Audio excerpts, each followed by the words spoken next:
প্রিয় শিক্ষার্থীবৃন্দ, কিশোর বাতানের পক্ষ থেকে তোমাদেরকে আজকের ক্লাসে শুভেচ্ছা জানাচ্ছি।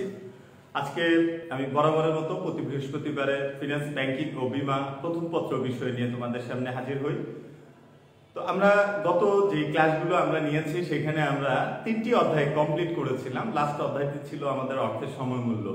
আজকে আমরা পড়ব হচ্ছে 4র্থ অধ্যায়, সেটা হচ্ছে আর্থিক বিশ্লেষণ বা ফাইন্যান্সিয়াল অ্যানালাইসিস, আর্থিক বিশ্লেষণ। তাহলে শুরুতে আমরা দেখে নিব যে এখানে আমরা কি কি পড়তে পারব। তাহলে আমাদের অধ্যায়টির নাম হচ্ছে আর্থিক বিশ্লেষণ বা ফাইন্যান্সিয়াল অ্যানালাইসিস। তাহলে এখন আর্থিক বিশ্লেষণটা কি? আচ্ছা, আর্থিক বিশ্লেষণ হচ্ছে যে কোনো প্রতিষ্ঠানের আর্থিক অবস্থার পরিমাপ নির্ণয়, আর্থিক অবস্থার বিবরণী সমূহ বিশ্লেষণ এবং সিদ্ধান্ত গ্রহণ। তাহলে আর্থিক বিশ্লেষণ এই অধ্যায়টি আমার একজন ফিনান্সিয়াল ম্যানেজারের কি কাজে লাগবে? আমরা যখন বিনিয়োগ করতে যাব কোনো প্রতিষ্ঠানে, ওই প্রতিষ্ঠানে আমার জন্য বিনিয়োগ করা লাভজনক হবে কিনা সেটা যদি যাচাই করতে চাই, তাহলে প্রথমে আমাকে দেখতে হবে ওই প্রতিষ্ঠানের আর্থিক অবস্থা কিরকম। আর্থিক অবস্থা ভালো যদি হয় তাহলে বিনিয়োগ করব সেখানে। এখন আর্থিক অবস্থা ভালো না মন্দ সেটা তো বাইরে থেকে দেখে বোঝার উপায় নাই, অথবা অন্য কারো কথা শুনে যে আমি বিশ্বাস করব সেই উপায়ও নাই। তাহলে সে অবস্থায় আমরা যা করব সেটা এই অধ্যায়ে আমরা শিখব। তাহলে কিভাবে আর্থিক বিশ্লেষণ, তাহলে আর্থিক বিশ্লেষণ করা যায় দেখো কয়েকটা স্টেপে। এই চ্যাপ্টারে আমরা এই কয়েকটা নিয়মাবলী এখানে আমরা শিখব। প্রথমে হচ্ছে ব্রেক ইভেন বিশ্লেষণ, BREAK, break EVEN, break even analysis, অর্থাৎ সম আয় ব্যয় বিন্দু ব্রেক ইভেন বিশ্লেষণের মাধ্যমে আমরা আর্থিক বিশ্লেষণ করতে পারবো। তার মানে আর্থিক বিশ্লেষণ করার একটি টুলস অথবা একটি পদ্ধতি হচ্ছে ব্রেক ইভেন অ্যানালাইসিস বা ব্রেক ইভেন বিশ্লেষণ বা সম আয় ব্যয় বিন্দু বিশ্লেষণ। দ্বিতীয় হচ্ছে cash flow analysis, cash flow analysis, cash মানে নগদ, ফ্লো মানে প্রবাহ, অ্যানালাইসিস মানে বিশ্লেষণ। তাহলে ক্যাশ ফ্লো অ্যানালাইসিস কিভাবে আমরা করব? নগদ প্রবাহ বিবরণীর মাধ্যমে। তাহলে এখানে আমরা শিখব কিভাবে নগদ প্রবাহ বিবরণী প্রস্তুত করতে হয়। 3 নাম্বার আমরা শিখব রেশিও অ্যানালাইসিস, রেশিও অ্যানালাইসিস, বাংলায় এটাকে বলা হয় অনুপাত বিশ্লেষণ। অনুপাত কি? দুইটি উপাদানের মধ্যে তুলনা। তো এই অনুপাত বিশ্লেষণের মাধ্যমেও আমরা একটি প্রতিষ্ঠানের আর্থিক বিশ্লেষণ করতে পারব। এছাড়াও এখানে আমাদের রয়েছে free cash flow, free cash flow বা মুক্ত নগদ প্রবাহ, সেটাও আমরা এখানে শিখব। তাহলে আমরা একে একে এই উপাদানগুলো শেখার চেষ্টা করি। তাহলে আমার আর্থিক বিশ্লেষণে আমি 4টা শব্দ বা 4টা নিয়ম শেখাবো। একটা হচ্ছে ব্রেক ইভেন অ্যানালাইসিস, 2 হচ্ছে ক্যাশ ফ্লো অ্যানালাইসিস, 3 হচ্ছে রেশিও অ্যানালাইসিস, 4 হচ্ছে ফ্রি ক্যাশ ফ্লো।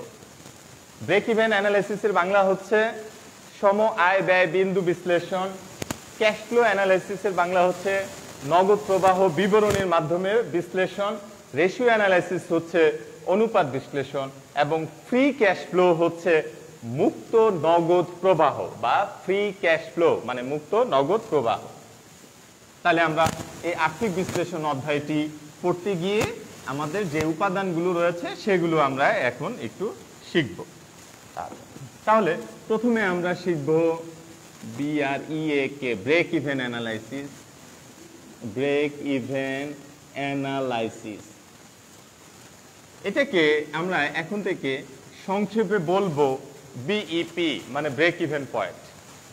তাহলে এক কথায় ব্রেক ইভেন পয়েন্ট কি?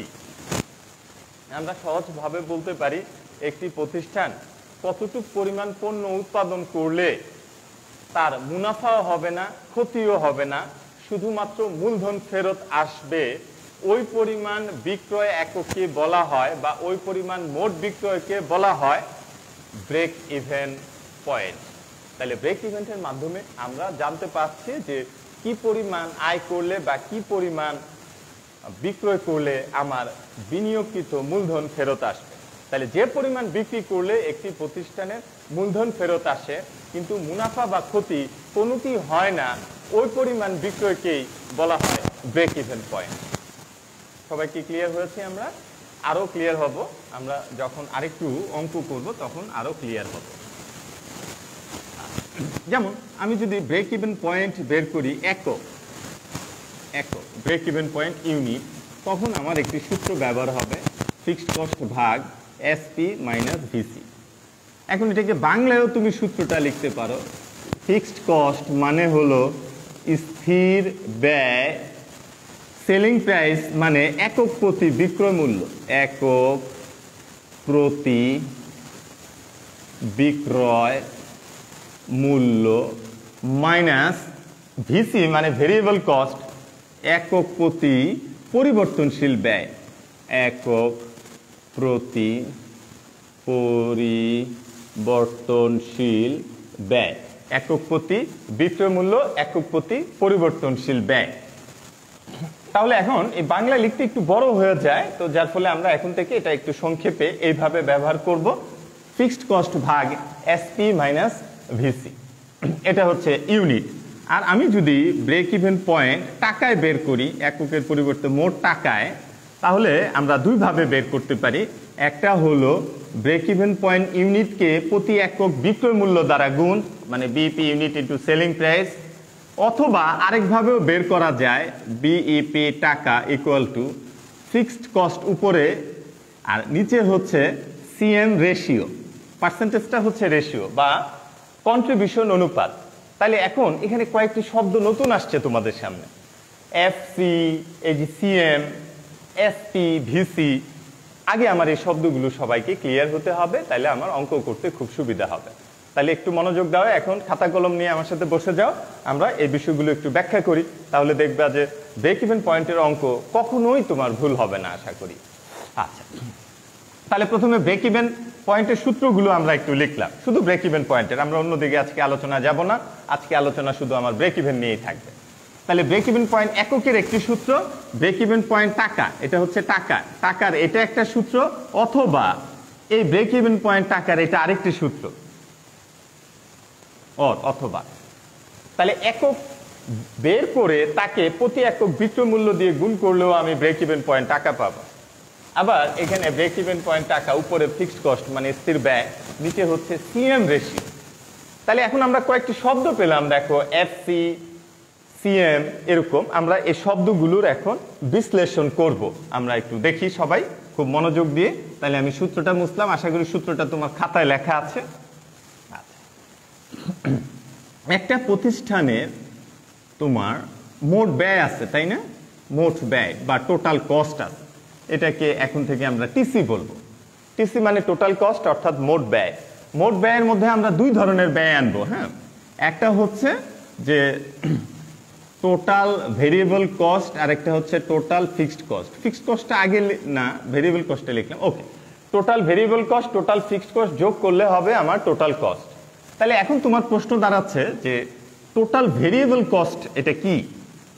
আমি আগে ইংরেজিতে লিখি VARIABLE, ভেরিয়েবল, COST, সংক্ষেপে এখন থেকে বলবো ভিসি, পরিবর্তনশীল ব্যয়। বাংলাটা লিখে রাখি, পরিবর্তনশীল ব্যয়। ভেরিয়েবল কস্ট মানে পরিবর্তনশীল ব্যয়। তাহলে এখন পরিবর্তনশীল ব্যয় কি, অথবা পরিবর্তনশীল বলতে কি বোঝায় বা কাকে বলে, এখন আমরা শিখে নিই সবাই।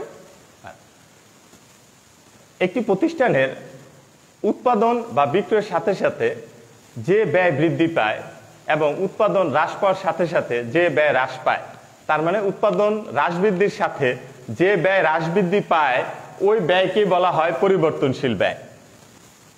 আবার বলি, একটি প্রতিষ্ঠানের উৎপাদন হ্রাস বা বৃদ্ধির সাথে যে ব্যয় হ্রাস বা বৃদ্ধি পায়, অর্থাৎ উৎপাদন বৃদ্ধি পেলে ব্যয় বৃদ্ধি পাবে, উৎপাদন হ্রাস পেলে ব্যয় হ্রাস পাবে, ওই ধরনের ব্যয়কে বলা হয় পরিবর্তনশীল ব্যয়। যেমন মনে করো তোমার বাসার ফ্যামিলি মেম্বার হচ্ছে 5 জন। এখন 5 জনে প্রতিদিন যে পরিমাণ চাল লাগে, এখন যদি এরকম হইলো হঠাৎ করে মেহমান আসলো আরো 5 জন, তাহলে 10 জনে তার দ্বিগুণ চাল লাগবে। আবার মনে করো 2 জন অন্য কোথাও বেড়াতে চলে গেল, বাসায় রইল 3 জন, 3 জনের জন্য আরো কম চাল লাগবে। তার মানে হচ্ছে কি, যত মানুষ বাড়তেছে তত খরচ বাড়তেছে, যত মানুষ কমতেছে তত খরচ কমতেছে। একই কথা উৎপাদনের ক্ষেত্রে প্রযোজ্য। কোনো প্রতিষ্ঠানের উৎপাদনের পরিমাণ যত বৃদ্ধি পাবে তার ব্যয়টাও বৃদ্ধি পাবে, ওই ব্যয়টা হচ্ছে পরিবর্তনশীল ব্যয়। তাহলে উৎপাদনের হ্রাস বা বৃদ্ধির সাথে যে ব্যয় হ্রাস বা বৃদ্ধি ঘটে তাকে বলা হয় পরিবর্তনশীল ব্যয় বা ভেরিয়েবল কস্ট। এখন ভেরিয়েবল কস্ট মোট রয়েছে, টোটাল ভেরিয়েবল কস্ট, আবার এককও রয়েছে। মোট আর এককের পার্থক্য কি? মনে করো 1 এককের বা 1 কেজি চালের ভেরিয়েবল কস্ট মনে করি আমি 40 টাকা। এখন আমি যদি 100 কেজি চাল ব্যবহার করি তাহলে 40 ইন্টু 100, তাহলে 40 ইন্টু 100 4000 টাকা হবে টোটাল ভেরিয়েবল কস্ট। আর এই যে একটা ভেরিয়েবল কস্টের মূল্য যে ধরছি 40 টাকা, সেটা হচ্ছে একক ভেরিয়েবল কস্ট একক। তাহলে মোট ভেরিয়েবল কস্ট আর প্রতি একক ভেরিয়েবল কস্ট আলাদা। তাহলে মোট যে আমার উৎপাদন হলো তাকে প্রতি একক ভেরিয়েবল কস্ট দ্বারা গুণ করলে আমি মোট ভেরিয়েবল কস্ট পাবো। তাহলে আমরা শিখলাম পরিবর্তনশীল ব্যয় কাকে বলে, এবং এটার উদাহরণটাও আসলে আমরা দেখে ফেলছি। যেমন আরো ক্লিয়ার যদি আমি করতে চাই এই ভেরিয়েবল কস্টটা, মনে করো পার ইউনিট ভেরিয়েবল কস্ট ধরলাম 10 টাকা। এর মানে হচ্ছে আমি যেই উৎপাদন ব্যয়টা করব সেটা প্রতি এককের, একক মানে কি? একক মানে ইউনিট, ইউনিট মানে প্রতিটি। যেমন এখানে আমার হাতে কলম রয়েছে, এই কলম আমি 1 প্যাকেট কিনেছি, তাহলে এই প্রতিটা কলম হচ্ছে একক। তাহলে প্রতিটা কলম উৎপাদন করতে যদি আমার 50 টাকা লাগে, তাহলে 10টি কলম উৎপাদন করতে 50 গুণন 10, তাহলে একক পরিবর্তনশীল ব্যয় হলো 50 টাকা, আর মোট পরিবর্তনশীল ব্যয় হলো 50 টাকা ইন্টু 10। তাহলে মোট পরিবর্তনশীল ব্যয় আর একক প্রতি পার ইউনিট ভেরিয়েবল কস্ট দুইটার পার্থক্য দেখলাম আমরা। তাহলে শিখে ফেলছি ভেরিয়েবল কস্ট কাকে বলে। এখন আমাদের সামনে রয়ে গেল ফিক্সড কস্ট। তাহলে এখন আমরা শিখব এটা FIXED, fixed, COST, fixed cost. সংক্ষেপে এখন থেকে এটাকে বলবো FC। ফিক্সড কস্ট কি দেখো, আগে উদাহরণ দিয়ে নেই। যে উদাহরণটা তোমার বাসার ফ্যামিলির ক্ষেত্রে দিয়েছিলাম সেটা হচ্ছে, মনে করো তোমার ফ্যামিলি মেম্বার হচ্ছে তোমাদের বাসায় 5 জন। এখন মনে করি তুমি ভাড়া বাসায় থাকো, এই 5 জন ফ্যামিলি মেম্বার যে বাসায় থাকো সেই বাসা ভাড়া হচ্ছে ধরে নিলাম 10,000 টাকা। এখন 5 জন ফ্যামিলি থাকে, 10,000 টাকা ভাড়া। এখন এমন হইলো যে 15 দিন যাবত ধরো 2 জন ফ্যামিলি মেম্বার অন্য কোথাও বেড়াইতে গেল, কিন্তু বাসা ভাড়া কিন্তু সেই 10,000 টাকা যেটা ধরছিলাম সেটাই দিতে হবে। অথবা ফ্যামিলি মেম্বার একজনও থাকলো না, বাসাটা তালা দিয়ে রাখা হলো বিশেষ প্রয়োজনে, তাহলেও কিন্তু তোমাকে বাসা ভাড়া দিতেই হবে। এটাই হচ্ছে স্থির ব্যয়। তাহলে উৎপাদন হ্রাস বা বৃদ্ধি যাই ঘটুক না কেন, যে ব্যয়ের কোনো পরিবর্তন ঘটে না বা হ্রাস বৃদ্ধি ঘটে না তাকে বলা হয় স্থির ব্যয়। কি বললাম? উৎপাদন হ্রাস বা বৃদ্ধি যাই ঘটুক না কেন, যে ব্যয়ের কোনো হ্রাস বৃদ্ধি ঘটে না তাকে বলা হয় পরিবর্তনশীল ব্যয়। যেমন যন্ত্রপাতি ক্রয়। এখন মনে করো যন্ত্রপাতিটা আমি ব্যবহার করলাম না, অথবা অল্প উৎপাদন করলাম, কিন্তু যন্ত্রপাতি ক্রয় করতে আমার যেই খরচটা হয়ে গেছে সেটা স্থির ব্যয়। আবার আসবাবপত্র, দালান কোঠা, জমি, ভূমি ইত্যাদি সবই হচ্ছে আমাদের স্থির ব্যয় বা ফিক্সড কস্ট। তাহলে উৎপাদন হ্রাস বৃদ্ধি ঘটলেও যে ব্যয়ের কোনো হ্রাস বৃদ্ধি ঘটে না তাকে বলা হয় স্থির ব্যয়। তাহলে আমরা 2 ধরনের ব্যয় সম্পর্কে জানলাম, ভেরিয়েবল কস্ট এবং fixed cost. Variable cost, fixed cost দেখলাম। ওকে, তারপর বিইপির ক্ষেত্রে আমরা যেটা দেখলাম যে উৎপাদন হ্রাস বৃদ্ধি অথবা উৎপাদন হ্রাস বৃদ্ধি ঘটলে যে ব্যয়ের কোনো হ্রাস বৃদ্ধি ঘটে না তাকে বলে স্থির ব্যয়। আরেকটা হচ্ছে উৎপাদন হ্রাস বৃদ্ধি ঘটলে যে ব্যয়ের হ্রাস বৃদ্ধি ঘটে তাকে বলা হয় পরিবর্তনশীল ব্যয়।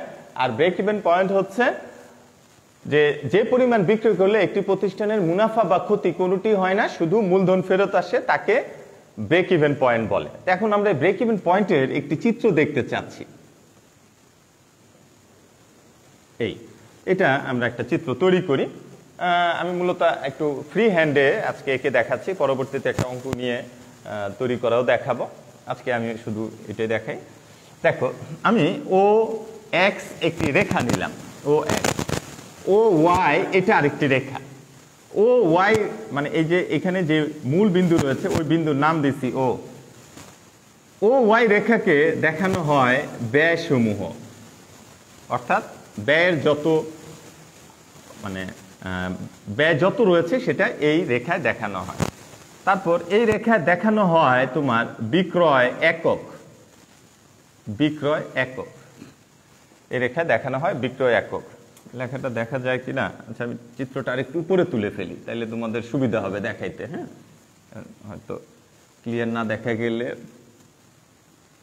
আচ্ছা এইখানে দেখি ও এক্স আর ও ওয়াই, এইখানে হলো ব্যয় সমূহ আর এখানে হলো বিক্রয় একক বা সেলস ইউনিট। বিক্রয় একক অথবা সেলস ইউনিট, বিক্রয় একক অথবা সেলস ইউনিট,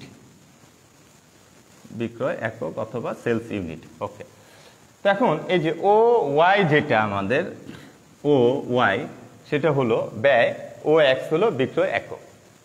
মাঝখান দিয়ে একবার মাঝ বরাবর একটি রেখা সব সময় যাবে, এই সোজা এই সোজা, এটা হলো তোমার মোট বিক্রয়। অর্থাৎ আমি কি পরিমাণ বিক্রি করেছি সেটা এই রেখায় প্রদর্শন করা হয়। যেমন যদি 5 লাখ টাকা হয় তাহলে এই থেকে ওই পর্যন্ত, যেমন 1 2 3 4 5 লাখ এরকম ওই রেখা ওই পর্যন্ত যাবে। অর্থাৎ আগে এটা বোঝো, 3টা রেখা, প্রথমে দেখো 3টা রেখা। ও এক্স রেখা হচ্ছে বিক্রয় একক, ও ওয়াই রেখা হচ্ছে মোট ব্যয়, আর ও এখানে যে কোনো একটা মান দিতে পারি, বা মাঝখানে যে রেখাটা থাকবে সেটা হচ্ছে আমার মোট বিক্রয়। এখন দেখো, এদিকে তো হচ্ছে ব্যয়। একটা ব্যবসা প্রতিষ্ঠান যখন তৈরি হয় তখন কি ধরনের ব্যয় শুরুতে হয়? তখন কিন্তু শুরুতে যে ব্যয়টা হয় সেটা হচ্ছে স্থির ব্যয়। যেমন আমি যদি ব্যবসা শুরু করতে চাই তাহলে আমার প্রথমে কি লাগবে? প্রথমে আমার ভূমি লাগবে, অথবা দালান কোঠা লাগবে, অথবা অফিস লাগবে, ফ্যাক্টরি লাগবে। তাহলে ফ্যাক্টরির মধ্যে আমরা কি করব? আসবাবপত্র কিনবো, মেশিনারিজ কিনবো, এগুলো কিনে আমি ফ্যাক্টরিটাকে সাজালাম। তাহলে উৎপাদন শুরু হওয়ার আগে আমার যে খরচগুলো রয়েছে, উৎপাদন হয় নাই, মুনাফাও হয় নাই, বিক্রয় হয় নাই, যে খরচগুলো ইতিমধ্যে হয়ে গেছে সেটাই কিন্তু স্থির ব্যয়। এখন যদি আমি উৎপাদন নাও করি, স্থির ব্যয় হয়ে গেছে, মানে একই থাকবে। আর যখন আমি উৎপাদন করা শুরু করলাম তখন পরিবর্তনশীল ব্যয়, তার মানে কাঁচামাল লাগবে, লেবার লাগবে, ওভারহেড লাগবে। কাঁচামাল মানে আমি যদি ধরো এই কলমটা উৎপাদন করি, কলম তৈরি করতে আমার কালি লাগবে, প্লাস্টিক লাগবে, এগুলো হলো কাঁচামাল। তারপর হচ্ছে এগুলো ওয়াটার হিটার, পানি, গ্যাস, এগুলো লাগবে, এগুলোকে বলা হয় ওভারহেড। বিভিন্ন লেবাররা কাজ করবে, শ্রমিক কাজ করবে, শ্রমিকের মজুরি দিতে হবে, এগুলো আমাদের হচ্ছে পরিবর্তনশীল ব্যয়। আচ্ছা, তাহলে প্রথমে স্থির ব্যয় হয়। তাহলে আমি এই যে ব্যয়টা হয় আমি ধরে নিলাম এখানে একটা স্থির ব্যয়। তো তুমি এখানে গ্রাফ পেপার যেমন কেটে নেয়, আমরা এরকম সমানভাবে গ্রাফ পেপার দিয়ে করতে পারলে ভালো হয়, সুন্দর হয়, রেখাটি অ্যাপ্রোপ্রিয়েট হয়। এখানে একটু হয়তো আঁকা বাঁকা হতে পারে, তো আগে বুঝে নাও, তারপর একদিন গ্রাফ পেপার দিয়ে শেখাবো। তো এখানে আমি নাম দিলাম, এটা ধরো ব্যয়, ব্যয়টা হবে টাকায়। হ্যাঁ, টাকা। এখন মনে করি আমার এখানে হচ্ছে এই টাকা লক্ষ, 4 মানে 4000, আরো প্রয়োজন হলে 5 মানে 5000, আর এটাতে লক্ষ দিলাম। এখন আমি ধরে নিলাম একটা আনুমানিক তথ্য দিয়ে অঙ্ক করি যে আমার স্থির ব্যয় হলো 1.5 লাখ টাকা। ধরে নিলাম ফিক্সড কস্ট 1,50,000। তাহলে দেখো এটা হচ্ছে 1 লাখ, আর 1 আর 2 এর মাঝামাঝি হচ্ছে আরো 50, তাহলে এই মাঝে হচ্ছে 1.5 মানে 1,50,000। তাহলে ফিক্সড কস্ট আমি এখান থেকে নিলাম, এই রেখাটির নাম দিলাম এফসি মানে ফিক্সড কস্ট। ধরে নিচ্ছি 1.5 লাখ, তাহলে 2 লাখ আর 1 লাখের মাঝখানে হচ্ছে 1.5 লাখ, তাহলে 1.5 লাখ মানে 1.5 লক্ষ মানে 1,50,000 ফিক্সড কস্ট। তাহলে ফিক্সড কস্ট রেখাটি সোজা যায়, এই যে আমার স্থির ব্যয় রেখাটি, এটা সোজা যায় সবসময়। আচ্ছা, ফিক্সড কস্ট যেখানে শেষ হয়, ওই যে আমি বললাম যে আমার যন্ত্রপাতি, ভূমি, আসবাবপত্র, দালান ইত্যাদি আমাদের কেনা হয়ে গেছে, এখন আমি কাঁচামাল কিনে উৎপাদন করব। কাঁচামাল কিনে উৎপাদন করবো, এটা হলো এই যে এখন থেকে শুরু হবে এই রেখাটি ভেরিয়েবল কস্ট। তাহলে ভেরিয়েবল কস্ট কাকে বললে? উৎপাদন বা বিক্রয় বৃদ্ধি পেলে যে ব্যয় বৃদ্ধি পায়, যেমন এখানে আমার এই যে বিক্রয় বাড়তেছে মানে উৎপাদন বাড়তেছে, ভেরিয়েবল কস্ট বাড়তেছে। এই ভেরিয়েবল কস্ট রেখাটি বিক্রয় রেখার এই বিক্রয় এককের যে বিন্দুতে ছেদ করবে, আমরা এটা নিলাম, এই নিলাম, এই নিলাম, এই বিন্দুটাই হলো তোমার ব্রেক ইভেন পয়েন্ট। এখন এখানে মনে করি আমার হচ্ছে এখানে 1000 বলছে, 2000, এটা 3000, এটার অর্ধেক হচ্ছে তোমার 2500, তাহলে এটা 2400। আমি এখানে ধরলাম 2.4, মানে 2.4 হাজার মানে 2400। তাহলে 2400 একক বিক্রি করলে আমার মুনাফাও হবে না, ক্ষতিও হবে না। তার মানে এদিকে যত উপরে উঠবো সেদিকে হচ্ছে আমার মুনাফা, এটা থেকে যত নিচে নামবো সেটা হচ্ছে আমার ক্ষতি। তার মানে এইটুকু হচ্ছে আমার ক্ষতি এরিয়া, আর এইটুকু হচ্ছে আমার মুনাফা এরিয়া। খেয়াল করে আমার মুনাফা এরিয়া হচ্ছে এই যেগুলা, এই হচ্ছে আমার মুনাফা এরিয়া, এগুলা এই এরিয়াটা আমার হচ্ছে মুনাফা। এই থেকে পর্যন্ত এগুলো হচ্ছে মুনাফা স্থান, এদিকে হচ্ছে ক্ষতি। তাহলে আমি এই দেখো স্থির ব্যয় হয়েছে 1.5 লাখ টাকা, আমি বিক্রি শুরু করলাম মাত্র, বিক্রি করতেছে কিন্তু তাও আমার লস, বিক্রি করতে করতে এখানে আসলাম মানে আমার ফিক্সড কস্ট 1.5 লাখ টাকা উঠে আসছে। আরো বিক্রি করতে করতে যখন এখানে আসলাম তখন আমার ভেরিয়েবল কস্ট উঠে আসছে। তাহলে এই পর্যন্ত বিক্রি যখন হইলো মানে তোমার 24,000, 2400 বা 24,000, তখন আমার মূলধন ফেরত চলে আসছে।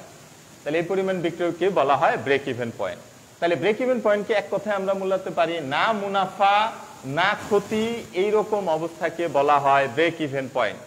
তাহলে ব্রেক ইভেন পয়েন্ট হলো এমন বিন্দু যেই বিন্দুতে একটি প্রতিষ্ঠানের লাভও হয় না, লসও হয় না, অর্থাৎ মুনাফাও হয় না, ক্ষতিও হয় না, ওই পরিমাণ বিক্রয় বা ওই বিন্দুকে বলা হয় ব্রেক ইভেন পয়েন্ট। তাহলে ব্রেক ইভেন পয়েন্ট কি ক্লিয়ার আমরা হয়ে যাওয়ার কথা। আচ্ছা, এখন এখানে একটা ইন্টারেস্টিং বিষয় একটু দেখো, এই পুরোটা কিন্তু আমার মোট বিক্রয়। এই যে এখান থেকে এই পর্যন্ত আমি লিখলাম মোট বিক্রয়, এই যে মোট বিক্রয়। তাহলে এই থেকে এই পর্যন্ত আমার মোট বিক্রয়, তার থেকে এই পর্যন্ত বিক্রয় হলো আমার ব্রেক ইভেন পয়েন্ট।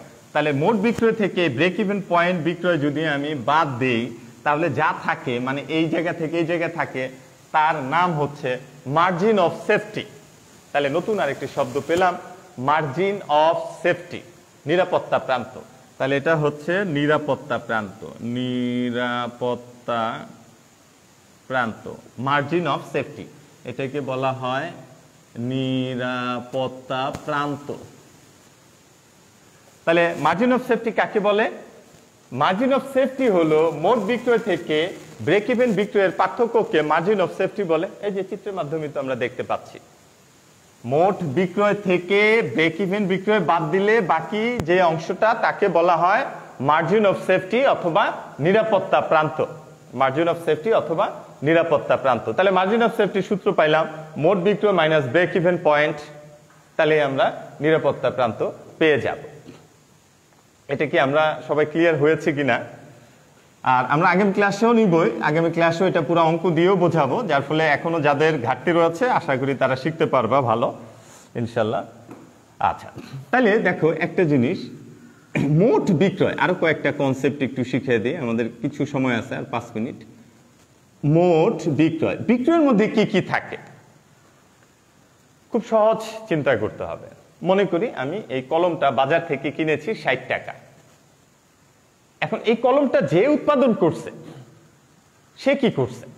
সে করলো কি, এটার জন্য মেশিন লাগছে, কিন্তু সে মেশিন কিনছে, তার মানে ফিক্সড কস্ট হয়েছে তার জন্য। তারপর সে এই প্লাস্টিক, তারপর তোমার ভেতরে কালি, এগুলো কিনেছে, এগুলো হচ্ছে তার কাঁচামাল, তার মানে ভেরিয়েবল কস্ট তার হয়েছে। তারপর এটার সাথে সে প্রফিট যোগ করেছে, অন্যান্য খরচসমূহ যোগ করে এই 60 টাকা আমার কাছে বিক্রি করছে। এই যে 60 টাকা বিক্রি করছে, এটাকে আমরা একটার দামে শিখাই। এটাকে আমি সংক্ষেপে লিখলাম, যেহেতু এত সময় নাই, সংক্ষেপে লিখলাম এসপি, মানে সেলিং প্রাইস। এই যে এটার দাম, এই যে মনে করি 60 টাকা। এখন এই এসপির মধ্যে কি কি আছে 60 টাকার মধ্যে? ওই যে প্রথমে বললাম যে মেশিন কিনা লাগছে তার একটাই কলম তৈরি করতে, ওটা হচ্ছে ফিক্সড কস্ট যোগ, তারপরে সে কালি কিনছে, প্লাস্টিক কিনছে, ওগুলো হলো ভেরিয়েবল কস্ট। তাহলে fixed cost plus variable cost আছে, প্লাস তার সাথে সে মুনাফা যোগ করছে, তার মানে এটা হলো প্রফিট। তাহলে এই তিনটার যোগফল হচ্ছে আমার মোট বিক্রয়। তাহলে মোট বিক্রয় হচ্ছে ভেরিয়েবল কস্ট, ফিক্সড কস্ট এবং প্রফিট, এই তিনটার সমন্বয় বা তিনটার সমষ্টি হচ্ছে আমার সেলিং প্রাইস। এই তিনটার সমষ্টি হচ্ছে সেলিং প্রাইস। এখন খেয়াল করে দেখো, এখন তোমার মনে করো তুমি চাচ্ছ যে এই প্রফিট পি বের করতে, এই পি বের করতে চাচ্ছ, তাহলে এই দুইটারে ওই পাশে নিয়ে আসি। তাহলে এটা দুটো প্লাস আছে, ওই পাশে আনলে তাহলে মাইনাস হয়ে যাচ্ছে। তাহলে কি আমরা আরেকটি সূত্র পেলাম যে প্রফিট বা মুনাফা কিভাবে বের করে, মুনাফা। তাহলে মোট বিক্রয়, বা আমি এখন বিক্রয় লিখলাম, বিক্রয় বিয়োগ পরিবর্তনশীল ব্যয় বিয়োগ স্থির ব্যয়। তাহলে খেয়াল করে দেখো, উদাহরণটা মনে রাখলে তোমার সহজেই সূত্র তোমার মাথায় চলে আসে।